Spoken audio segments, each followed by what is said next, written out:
stakeholders of the transport industry, the Ministry of Energy, the Ministry of Transport, and I have the following to say. Over the past few weeks, many families, businesses, farmers, and transport operators have felt the pain of rising fuel prices. I fully understand the frustration and the burden this has placed on households and on the cost of living across the country. As President, I want to speak to you honestly and directly about why this is happening, what the government is doing, and why we must face this challenge together as one nation. The truth is this: Kenya is facing the effects of global fuel crisis caused by the ongoing conflict in the Middle East. This is not a crisis affecting Kenya alone. Countries across Africa, Europe, Asia, and the Americas are all struggling with rising fuel prices, fuel shortages, and disruptions in supply.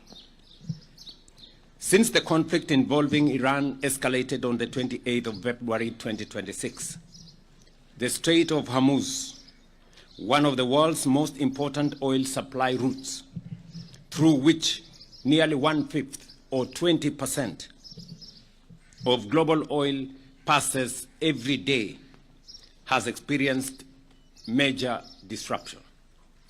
This has created one of the largest global oil supply shocks in modern history. Within just weeks, global fuel prices rose sharply, with increases and prices increasing by 54% for super petrol, 118% for diesel, and 126.4% for kerosene.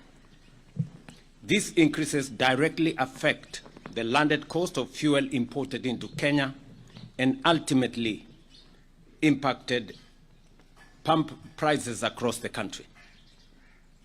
The World Bank now projects that global energy prices will rise by 24% in 2026 alone, while the International Energy Agency has warned that global market may remain undersupplied until late 2026 or beyond.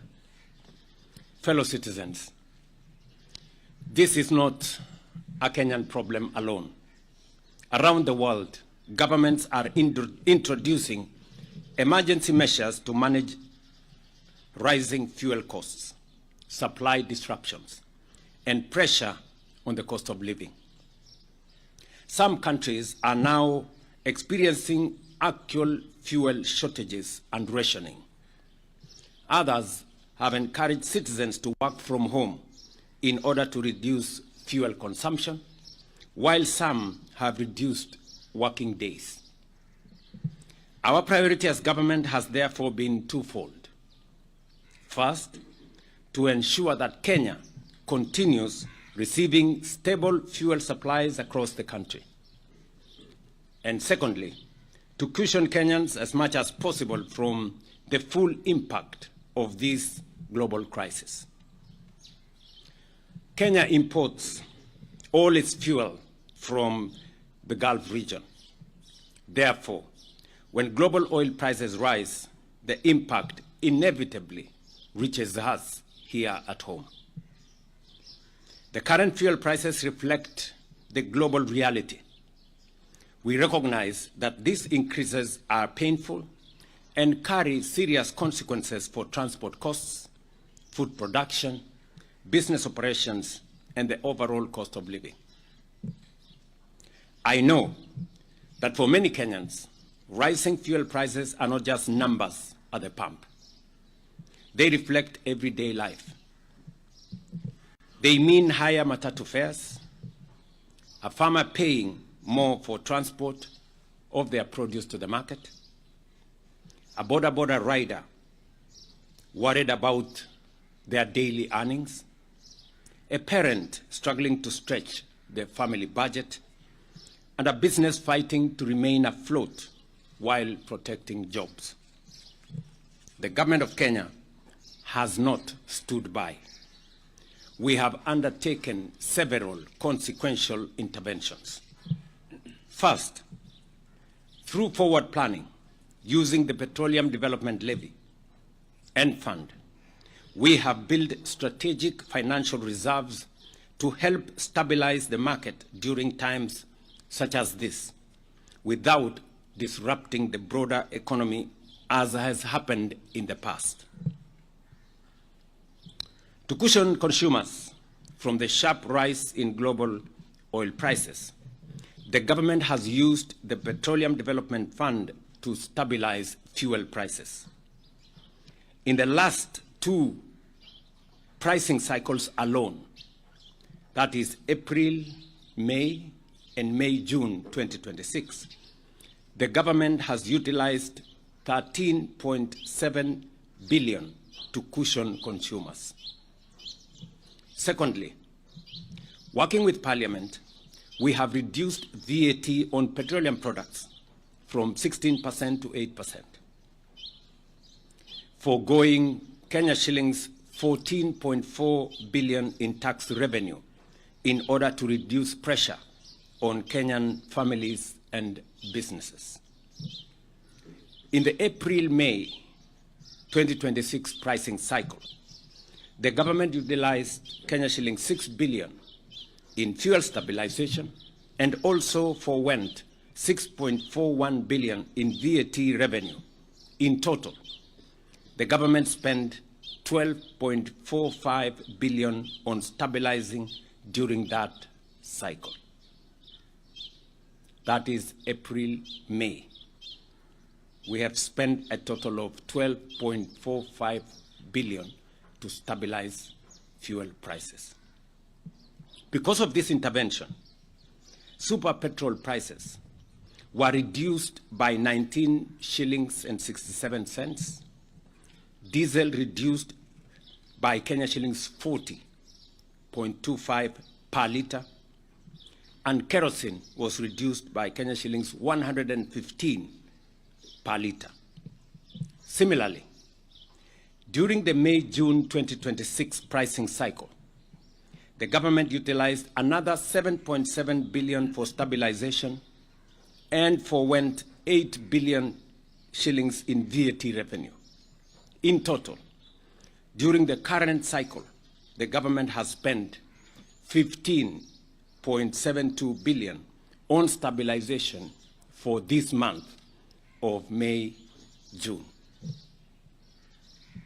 As a result, super petrol prices were reduced by 15.87 shillings per litre, diesel reduced by 44.89 shillings per litre, and kerosene reduced by 78 shillings per litre.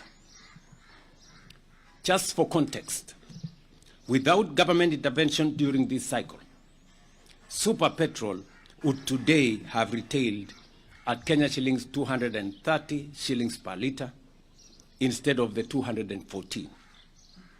Diesel would be retailing at 277.75 shillings per litre instead of the current 232.86 shillings per litre. And kerosene would have retailed at 270 shillings per litre instead of the current 191 shillings per litre. Taken together, across April, May, and May-June 2026 pricing cycles, the government has spent a total of 28.19 billion on fuel price support through direct stabilization measures and tax relief interventions. These interventions have protected millions of Kenyans from even more severe economic hardship. I have further directed, after consultations with the leaders present here from the transport sector, and we had many hours of consultations with them yesterday.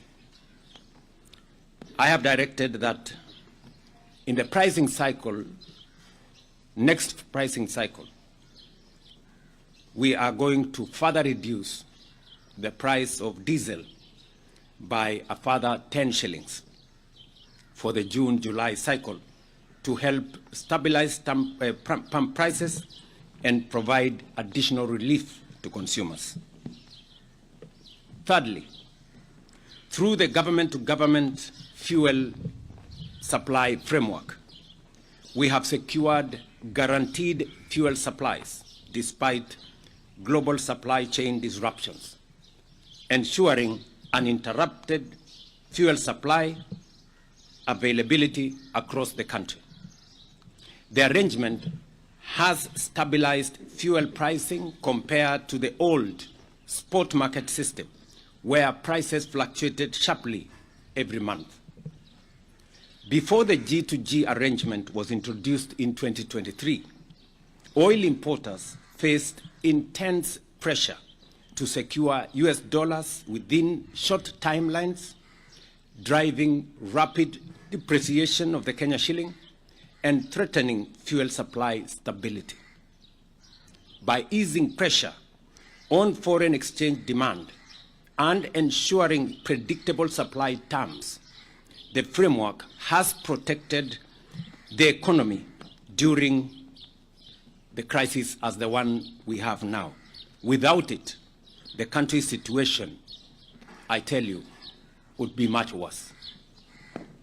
And I want you people to talk to oil marketers. They will explain to you the kind of situation that was there in 2022 when we had a crisis like the one we have. Without a guaranteed supply, without the framework we have built, there would be a major crisis of foreign currency, and there would be a major crisis of supply. The G2G arrangement has guaranteed supply, even when we have disruptions, and has also made it possible for us to pay on terms that does not put pressure on our dollar reserves. I know there are those who are trying to turn this global crisis into politics. People seeking to exploit public pain for political gain, making reckless claims and pretending there are easy options. But leadership requires honesty, not political opportunism or playing populist politics. The reality is that no country can completely escape the global oil shock of this magnitude. Even advanced economies